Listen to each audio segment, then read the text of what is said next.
sincerely asking, and I found that the answers were forthcoming. They came serendipitously.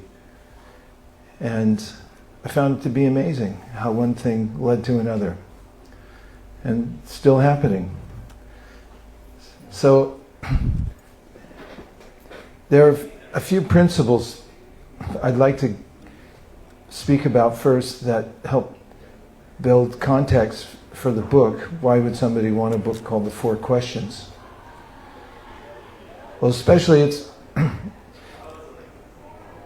I wrote it for those who are looking for an on-ramp into a spiritual practice. And a friend of mine who's very educated and who studies philosophy and the history of religion once told me that a high-minded philosophy that doesn't have access is useless.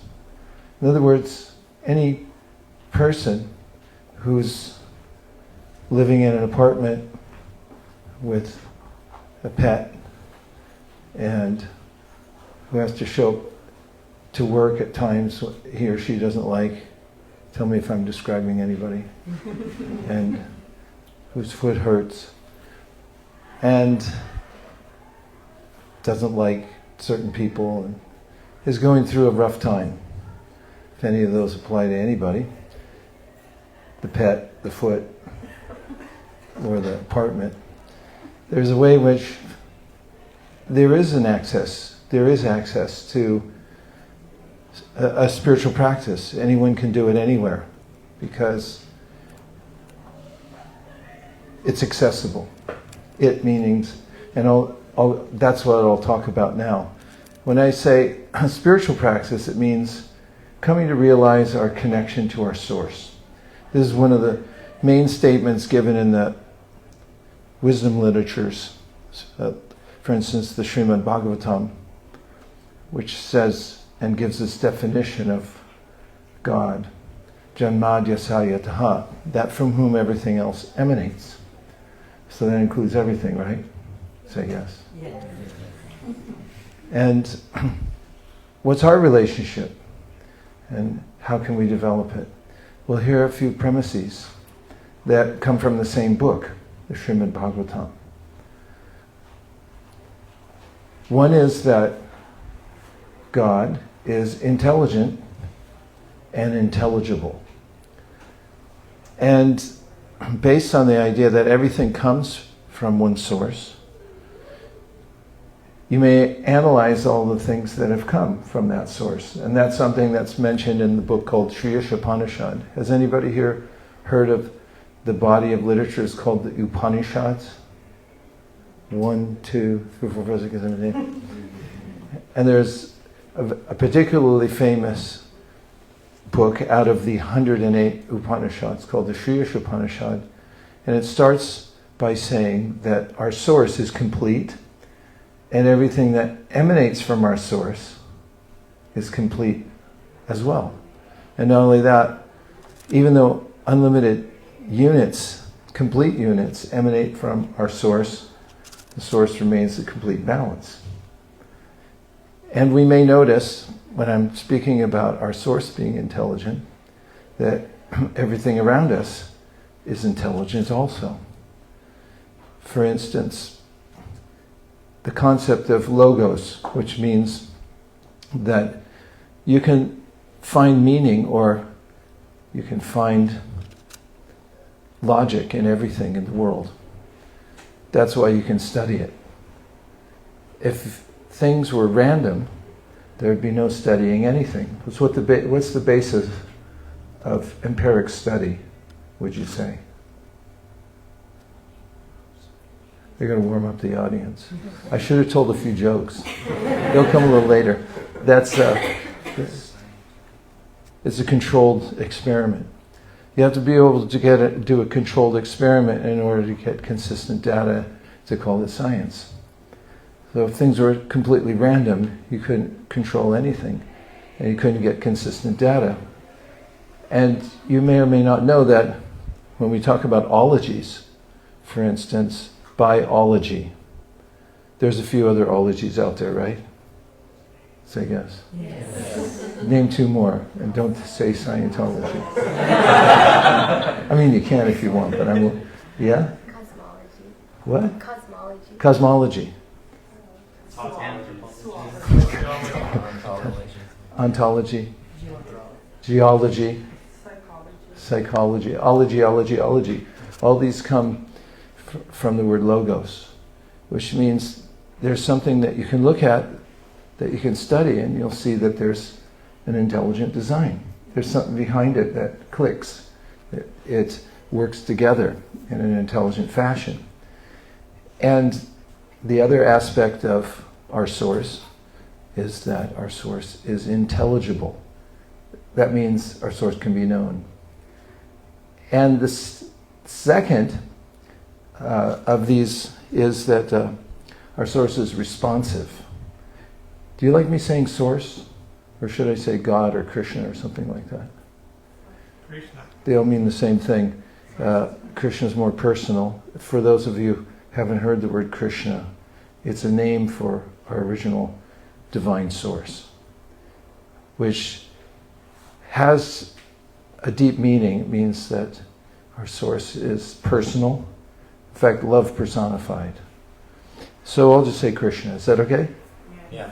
Because it seems like a Hare Krishna kind of place. So Krishna is responsive, and he wants to be known. Now, if you have parents, they probably want you as a child to know them. And there are times in your life, for instance, when you're just born, that you don't know that much about them. Right? Say yes. Yes. You don't know much about them. Viscerally, you're attracted, and a little baby is attracted to mother's milk, and there's a very amorphous sense of who that is. There's not a clear understanding in a little baby that's just born that these are my parents, this is where I come from, and so forth.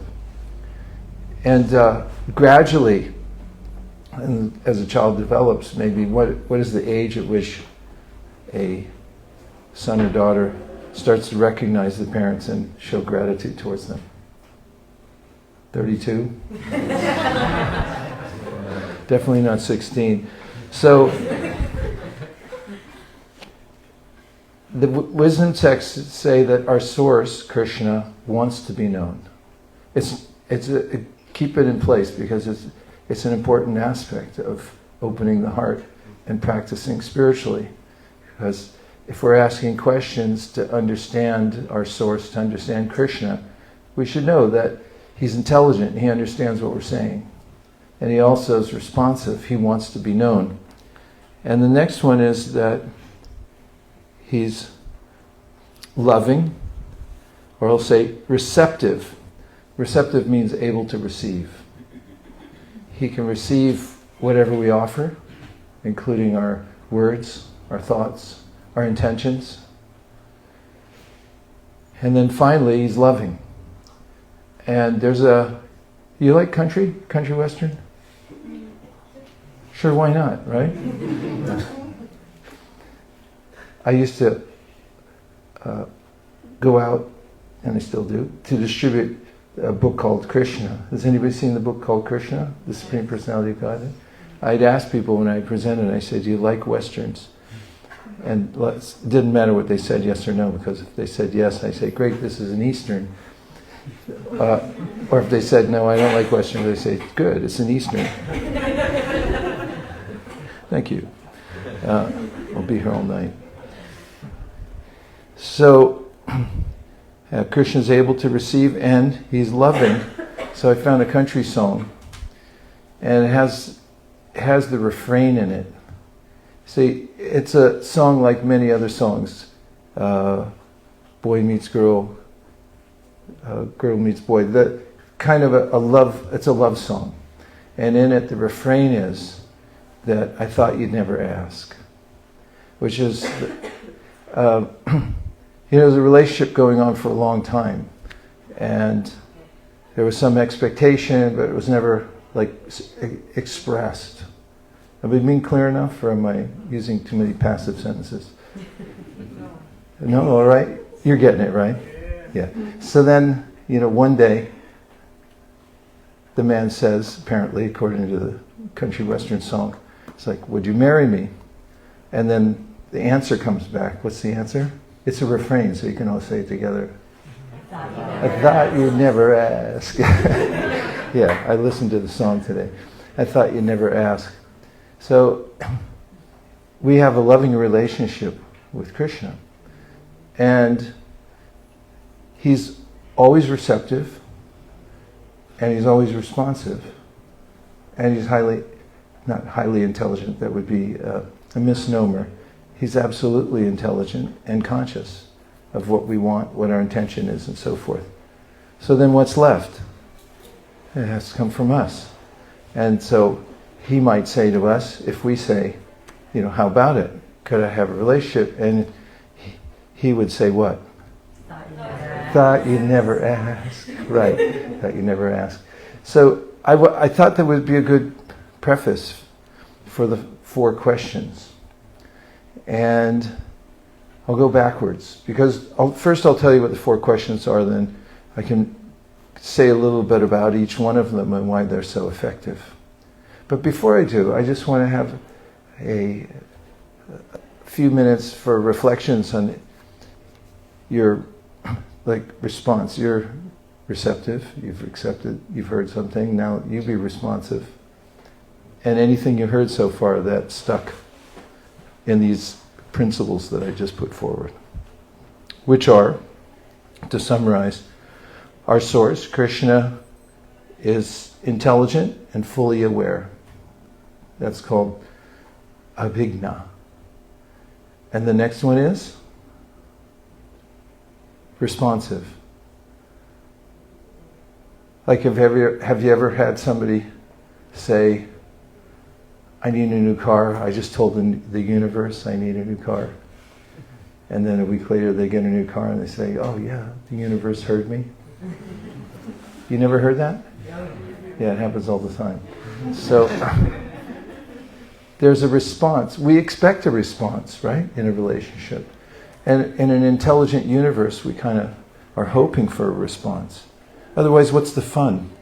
If you read the existentialists like Herman Melville or something like that, and it's just screaming into a void. And ultimately, there's nobody responding. But spiritual life, essentially, we want some response that comes, and we want to hear what it is. We want to be able to feel it ourselves and understand that we got a response to our prayers. One of the things that people do is they put out a prayer, a request, a question, and then they wait. What's the answer? So responsive. Do you remember the third one? Receptive. Receptive means able to receive.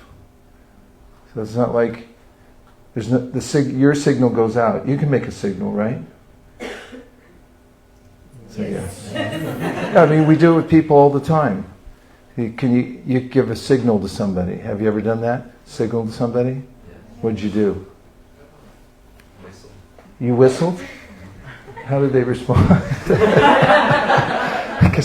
What kind of whistle it was? Yeah, you whistled. Somebody's like, hey, what? Somebody can respond, right? What other kind of message did you put out? Like stop? Yeah? And very subtle too. Aren't humans and pets and animals of all kinds very intelligent and receptive? Like have you ever just looked at a friend of yours in a certain way and they got the message? Yeah. We're highly receptive. And our source is highly receptive. That's the point. It's good to know, right? I mean, it makes spiritual practice simple. As we know what we are. And this is what the Upanishads are saying. Study yourself, see how you are, and understand, therefore, your source. Because we're parts of the source. And the part that we are permanently is the part that's responsive, receptive, loving, and intelligent. If you're intelligent, conscious, receptive, responsive, and loving, raise your hand. No, everybody raise your hand. Otherwise, you're an AI robot.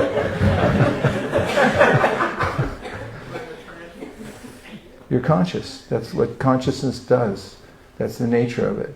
You can't get that out of a rock. There's a difference. And that's one of the main points of the Bhagavad Gita or the Upanishads. Krishna in the Bhagavad Gita says, we're living in a world with multi-energies, so know your energies.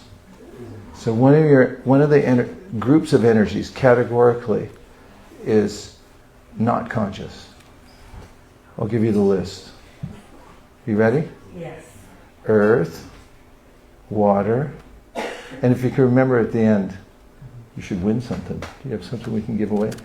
Earth, water, fire, air, ether, mind, intelligence, and ego. These are all material elements according to the Bhagavad Gita. Then the next instruction is that there's another category of energy that's completely different from these. And guess where it is? Or guess who it is? Did I give it away? It's you. Because you're looking at me right now, right? And now I'm starting to notice it too. If you look around the room and look at somebody, you don't even want to do it, do you? You're scared because there's somebody that's going to be looking back at you and you're like, what was that? And if you try it on the 405 freeway, just look at somebody as you're driving by and they're, what? What is it? It's not electricity. It's consciousness. It's a different energy. So we have that. So that's why spiritual life works, because we're already connected. We already are something. We don't have to become something else. You just have to sort out who we are, and there's a way to do that. Okay, so why questions? All the Upanishads are summarized in one book, and it's called the Vedanta Sutra. A sutra is a code. Codes are cool, right? You don't like them? Who likes codes? Just 3 people? I mean, they run your whole life. Codes run everything, right? So codes are far out. You get a little code and it does stuff. So the Vedanta Sutra is full of spiritual codes, and they're meant to be unpacked. They're meant to be explained, and they are in various books. For instance, the Srimad Bhagavatam is an explanation of all the codes in the Vedanta Sutra. It's a long book, 18,000 verses. That is the explanation part. The codes are short, pithy statements. And the first one says, if you want to discover yourself and know your relationship with the ultimate, then ask a question. It goes like this: Atato Brahma Jignasa. That means, therefore, now that you've tried everything else, and therefore, now that you're in a human body, you have capability to ask a huge question. What are some huge questions? I'll give you multiple choice. You like multiple choice? Yes. True, false? What do you like? Okay, so multiple choice. What time does Trader Joe's open? No? That's not a huge question? What time are we going to eat? No, you don't like that one, huh? Okay. Kind of car you drive? What do you do? Why do I have to die? Is that bigger? It's getting there, right? Like, why do I exist? Is that bigger? Yeah. So, Atato Brahma Jignasa. It encourages, if you want to know, ask, but ask really big. In fact, what the unpacking of that statement in the Srimad Bhagavatam says You were designed to ask the big questions. If you want to know what the human apparatus is for, it's especially weighted for intelligence. Like I met a dog the other day. He was really smart. And he could hear stuff that I couldn't hear 3 blocks away. He's like, how did you know that? It's like, I just do. I have a different design than you are, he said. And he could smell things that I couldn't smell too. And he had a different kind of snout, different ears, everything different. So the human body is specially designed, says the Srimad Bhagavatam, to ask big questions. And what's the implication if it encourages you to ask the big questions? This is for 1,600 points on your SAT. That's the implication. If the ancient wisdom literature says, now that you have the opportunity to ask huge questions, what's the implication? There's an answer. So, just as if you get thirsty, there is. If you get hungry, there is. If you got a question, there is. That's the idea. And that makes it simple because we're question and asking machines. We could ask all kinds of questions. So it's saying, Tato Brahma Jignasa, ask the big questions. Would you like to know what the 4 questions are in the book? Yes. Okay, first question. I said I was going to go backwards. I'm going to start at number 4. The 4th question is, where am I investing my attention right now? I'll say, you say. Where am I investing my attention right now? So Bhagavad Gita says that where attention goes, energy flows. That's a paraphrase. Because the verse says, Dhyayato Vishayam Punsam Sangasteshu Pajayate. Wherever you place your attention, you're going to be invested there. And you'll be connected to whatever you look at. You want me to prove it? Yes. Anybody here have a car? You don't want to? Nobody has a car? It's Los Angeles. This is not New York. You can't. Somebody's got a car in here. I'm not going to take it. Just tell me if you have. Anybody have a car? Yes. Did you park it anywhere near here? No. Yeah, you did. What's your name? Surrogate. Surrogate? Yeah. Surrogate car out. Let's just say your car's out here. Right. And then we're here, we can hear what's going on. Some screeching noise, some car gets hit. You assume it's yours, just from the triangulation.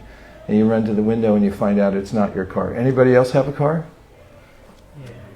Yeah? And let's say you parked yours out there too. So Surrogate goes out and looks and he's perspiring, he's breathing heavily, he's in anxiety, his mind's moving, and then he says it's not his car. It was Kennedy's car.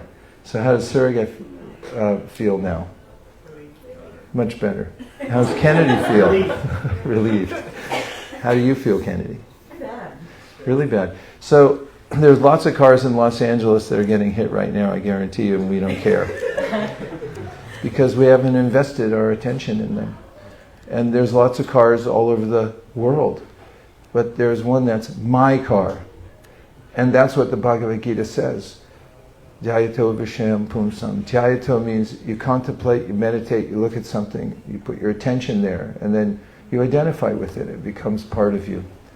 Now, we're very powerful as conscious entities. And consciousness is creative. Wherever we look, whatever we put our mind into, we not only go there, but it changes the situation. And there are better and worse ways. There's a scale of ways to use to invest one's attention, and some are better than others. True or false? Okay, let's try an example. Scrolling mindlessly or reading a book? What would you vote for? Scrolling mindlessly and reading Bhagavad Gita. So there are ways you could go through a lot of thought experiments, and you probably do. We all do when we may notice. Did you ever feel guilty doing a certain thing where you think I'm wasting my time? Yes. Like, did you ever procrastinate and look in a different direction from where you wanted to get something done? Yes. Okay, so it's confirmed in the same book, the Sri Upanishad I mentioned earlier, that, I'll say the Sanskrit because it's simple and very interesting and cool, I think. Anyadeva hor sambhavad, anyadahora sambhavad. And that is that there's a difference in investing your attention in something that's permanent, spiritual, and high-minded, compared to putting your attention somewhere that is temporary and not high-minded and not important. So when we invest money, we want to get a return on it, right? Say yes. Otherwise, see me afterwards. That's called RO. Yeah.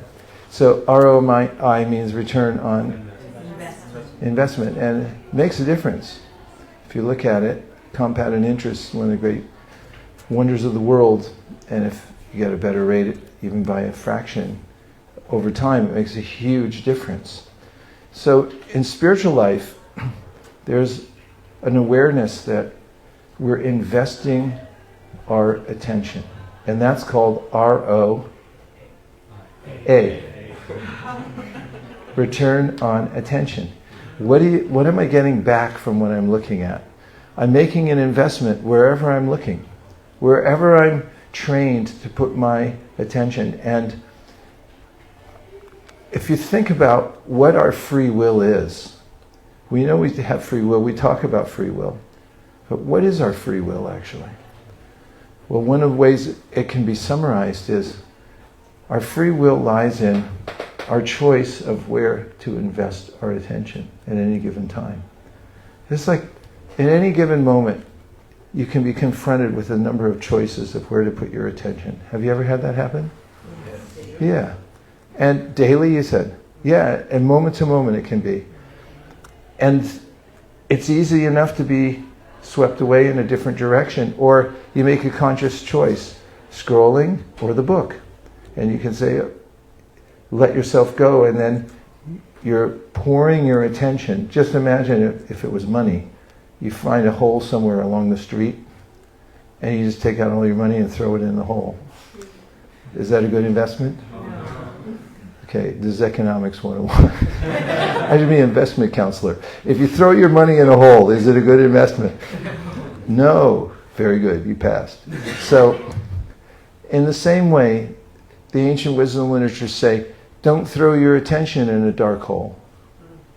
Find out where you get the highest return on your attention. That's meditation.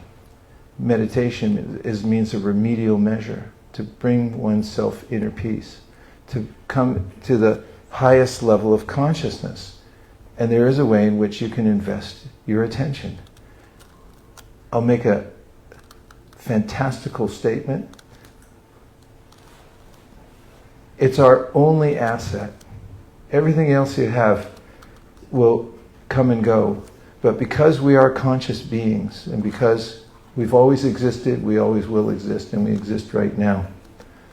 And what a symptom or the free will of our conscious existence is where we're going to invest our attention.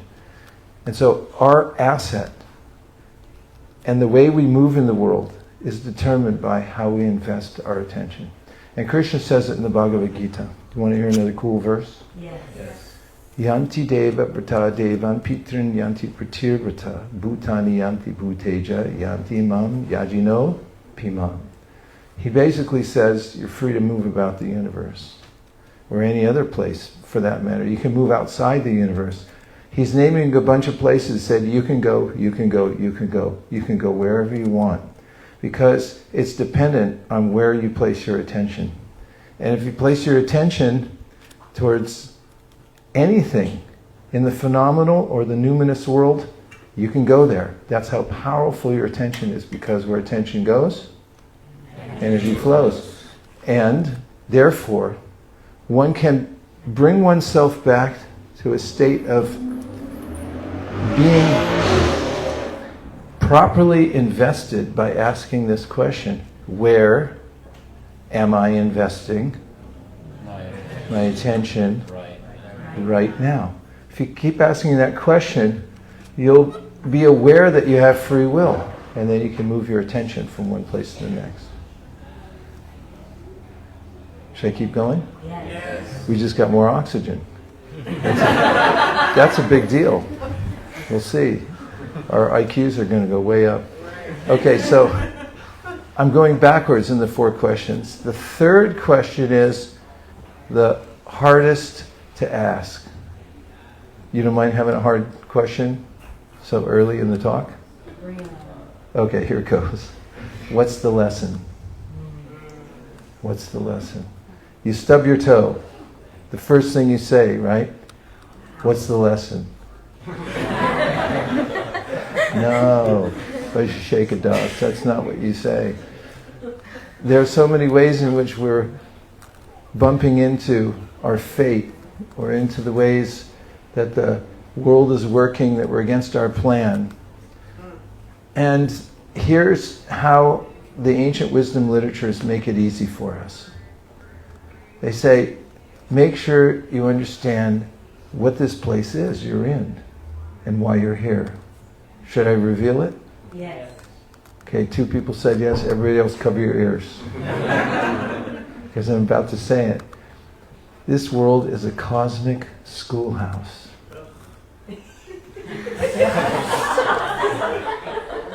Hey, I went to Burton School. It was 5 minutes away from my house. Still remember Mr. Weber, 4th grade. Changed my life. Besides, I learned how to write, and I still know how to write cursive, because I learned it in, 3rd grade? Is that when you learn it? I'm glad I went through it. And if we understand the context, we use the right metaphor, and we say, the world is a schoolhouse. That's exactly what the ancient wisdom texts say. You're here to learn. You're here to grow. You're here to reach your full potential. And you haven't even realized what your potential is yet. But the world can teach it to you if you're just open. And how you open the world for the lesson. I'll give you a guess. It's in the title of my book. Yeah, because a question, and this is when I'm going to talk about why I like questions so much. I like words in general, and I love writing and punctuation. I like the whole idea of taking language and abstracting it into a code that anybody else can read in any part of the world. I like the idea of messages in a bottle. I loved it when I was a kid. I used to think about, wow, what if in fact, that my brother and I did it a few times. You put a message in the bottle, throw it in. Recently, somebody found a message that was in a bottle. It had floated all the way to England. It was verified, over 100 years old. Been floating out there. So, out of all the punctuation marks in the world, well, let's name a few. The period. It's pretty strong, isn't it? It stops the thought process. Like, that's where I'm stopping. And if you want more, you got to go to the next part. Comma, you just like, okay, this is a separate idea, slightly separate but connected. It's a clause. One goes with another, or it divides information in such a way that it's intelligible. The semicolon, nobody knows. Exclamation mark, don't use very many, otherwise people become upset with you. There are many punctuation marks, but of all of them, the question mark is metaphysical. What's more, it's extremely powerful. I'll prove it to you. Shall I prove it to you? Yes. Let's say you write somebody an email and you don't put a question mark in it. Do they have to write you back? No. Let's say you write somebody an email, but you do put one question mark in it. It's a 5-page email, and you put one question mark. Do they have to write you back? Yes. Say yes. Yes. They have to write you back because they wrote a question mark. Whoever's asking questions, according to rhetoricians, is leading the conversation. Oftentimes we think, well, tell, and I'll get somewhere, but actual rhetoricians say whoever's asking the questions in a conversation is leading the conversation. The question mark looks like a hook, doesn't it? Yeah. If you made a little model out of it, it would be a hook, wouldn't it? Yeah. So it can grab things, it can pull them to you. And Atato Brahma Jignasa, the question is what can open up the universe and reveal its mysteries to you. If you ask the question with the right attitude, to the right source of information, you can learn everything. That's the idea behind it. So when you ask what's the lesson, the point at which the Srimad Bhagavatam... Oh, are you trying to come in? Yeah, everyone can move up about 7.2 inches. We've fit 3,000 people in here before, so don't worry.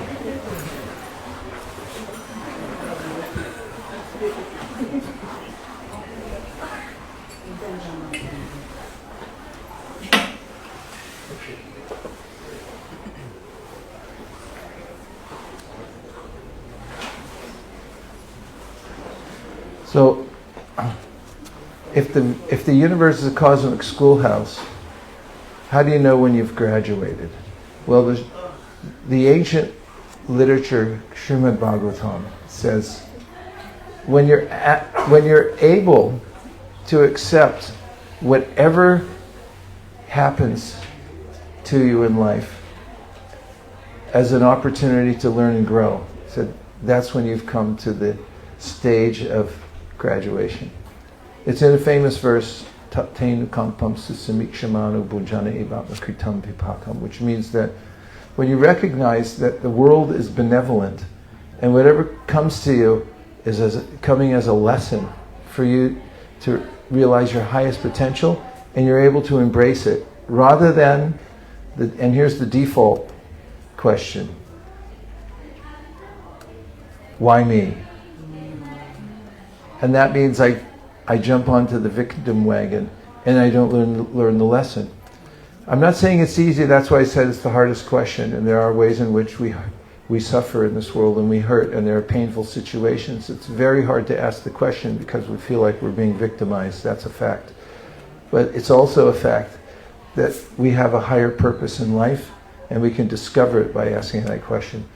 Second question is, how may I be of service?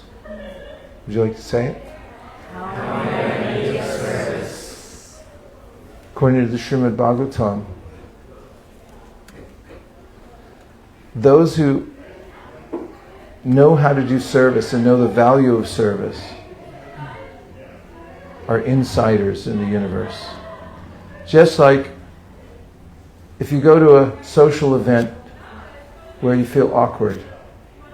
Have you ever done that? Yes. You feel okay right now though, right? Yes. No?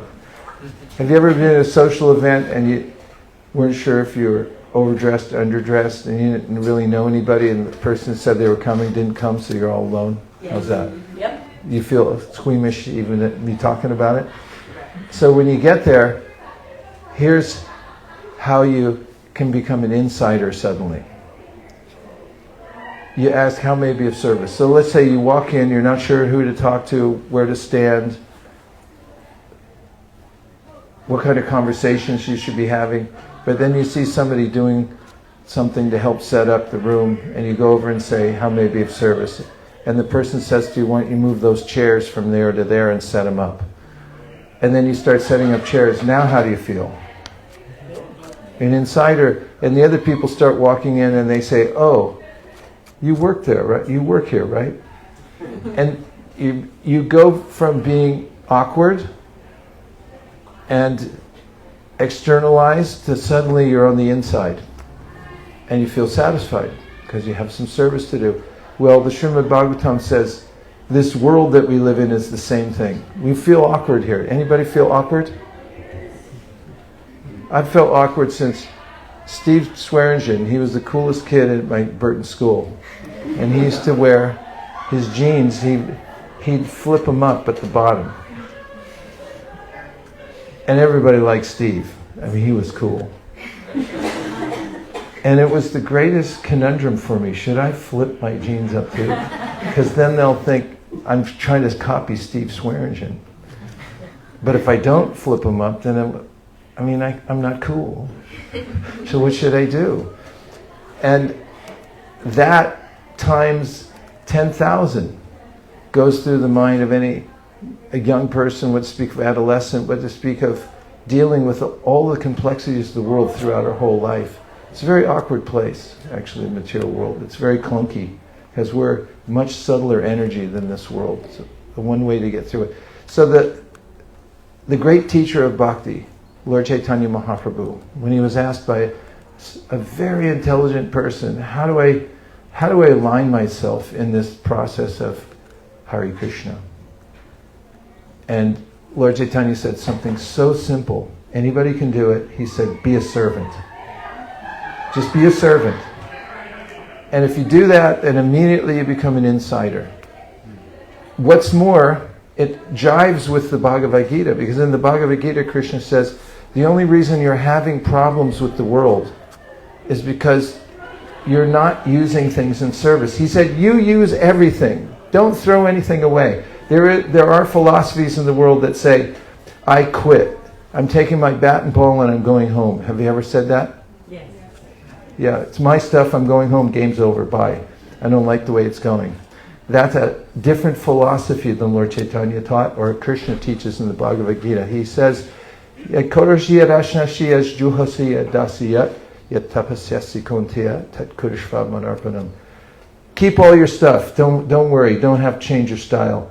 All you have to do is change your intention. And then you become an insider in the universe. And how do you change your intention? Ask this question. How may I be of service? Try it with your... Do you have any friends? Significant others? Pregnant pause. Do you have any friends, significant others, parents, relatives? Say yes. I think we're AI robot. So try asking this question next time you see them and see if there's a difference in relationship. You go, how may I be of service? What happened to you? You immediately become useful. And an example my teacher used to give was so simple. It was of a tiny screw. A tiny screw has a purpose. It fits somewhere. Can hold together a very important machine. And when it's there, it's noble. When it falls out onto Sepulveda, of all places, little screw you find on Sepulveda, is that where we are? Venice Boulevard. You find a little screw on Venice Boulevard. You can trade it anywhere. Just go down to the Trader Joe's and say, I have found this. I'd like to trade it for a bag of chips. What do they say? No. Huh? They'll say you're crazy. The little screw, poor little screw, it's not worth anything now. It was in the machine and it was mighty and it was powerful and it meant something. And now it's sitting on Venice Boulevard underfoot. Pick it up, dust it off, and you could just sit there on the sidewalk and feel sorry for it. Couldn't you? Say yes. Come on, have a little compassion. So you get this little screw. We're like that. According to the ancient wisdom literature, we're so important when we're in service. When we fall out of service, doesn't matter what we do, it doesn't fit, doesn't work. Everything's awkward. The whole world's awkward. We don't fit in. You want to fit in? Ask the question, how may I be of service? Keep asking it. Every context, wherever you go. If you have that mentality and you think everything I have is valuable when I use it in service. Everything I have is not valuable, it's clunky and it's awkward and it's oppressive when I forget that it's to be used in service. It's a simple principle and it works because that's who we are. And it's a fantastic experience when we know by serving we become bigger, we become happier, we become peaceful. How may I be of service? And the first question is the most esoteric of all of them. It's, what is my purpose? And when we're able to prioritize our life based on what our ultimate purpose is, then we have a sense of invigoration, because we know where we're going and why we're going there. And when we're lacking that, the world's a confusing place. And one simple exercise that I do again and again for anything that I'm working with is to take time to prioritize and remember why I'm doing it. It's so important, even in writing. If I'm writing and I get to a sentence, I say, why is that important? What's the purpose of that? And like, there is no real purpose. Then cross it off. Get rid of it. And the same thing in our lives. When we're able to take time to realize what our ultimate purpose is, I mean, that's a huge question. Try going to a Dodgers game, baseball, and stand with a clipboard outside and ask people, what's the ultimate purpose of life? You want to try it? We'll give somebody homework if you want to try it. Go ask her to Dodger. Most people don't think about it too much. In fact, you can go a whole week without thinking about what your purpose is. You can go a whole month, you can go a year, you can go 10 years, you can go a whole lifetime. And there's a way in which Socrates said, the unexamined life isn't worth living. It's not consequential. So taking time to align your purpose and understand why you're here. One way you can do it on a practical level, so it is a big question, isn't it? Is take about an hour and a half for yourself, mark it off on your calendar, get a legal pad and a pen, whatever kind of pen you like, and put a do not disturb sign on your door, and sit there and write down all your priorities in life. What are your main priorities? It's first startling because if you haven't done this before and you don't do it regularly, you'll think, why haven't I ever done this before? I mean, we think we're doing it, but when you're very purposeful about it and you try to write down everything that's most important to you and you try to put it in order of priority, then you come to the point of having an existential, meaningful moment where you're thinking, like, why am I here? Why am I doing what I'm doing? I'll just tell a little story to finish. And that is the cat in the basket. There was a clergy person who was teaching some acolytes how to set up a wedding and how to perform it. And they were all watching this person, and a cat kept coming in through the window and playing with all the implements. So he was a cat lover. He got a little basket and a little bowl of milk. He pet the cat, gave it some milk, put it in the basket, fell asleep. 3 years later, when all the students were about to perform the wedding, one of them called out, wait, stop, can't do it. Need a cat in the basket. They had put it in their notes and they thought that was one of the most important parts of the ceremony. And so that's come to represent cat in the basket. The ways in which we're doing many things in our lives, we have no idea why we're doing them or where they even started. Some of them by cultural momentum. Some just by habit. Some by intentional influence given to us from advertising or PR or whatever. And we don't think about it. So asking what my purpose is so renewing and invigorating. And the best part about it, it's what we're meant for, to ask this question. And nobody can stop you. If you want to get a legal pad and a pen and take an hour and a half off in your life to sit down, you get to decide, what are my priorities? Nobody else can force you to do it. So the 4 questions in summary are, number 1, now we're going backwards. This could get tricky. Are you ready? Yes. Number 1. What is my purpose? Number 2. How may I be of service? Number 3. And number 4. Where am I putting my attention right now? 1600 SAT. You got it. Nailed it. Thank you very much, everybody. I really appreciate it. If you have a question or two, I'll answer them in short order. I'll give you short answers, but hopefully they'll be meaningful and helpful. Yes? When are you coming back? When am I coming back? The first Thursday in August in 2025. Because Prabhu said I come once a year. I didn't know that, but now I do. Some reason, even though it's a hop, skip, and a jump, although it was a 6-hour delay for my flight today. Think, oh, it's 1 hour. I might have drove my car down here in that amount of time. Although I don't really do long trips like that nowadays. Yeah, thank you. I'm deeply touched by the question. Thank you. Reflection means anything you heard that stuck with you that you can feed back to me before I go, or a question. Yes. I just wanted to reflect on what you said. It really stuck with me on how, as an outsider, you feel awkward, but when you say how many of service that you're immediately on the inside, it's just like it works in every angle. It's so cool, right? It's super cool. Yeah, thanks. He's talking about, if you didn't hear in the back, he's talking about the idea of asking the question, how may you be of service, and you go from being awkward to an insider, and that's how the universe works, and he resonated with that. Yeah, that little story, I've been in those situations before, and I know the trick, because I was trained as a monk, and it's like, service, that's your main thing. And I was always happy.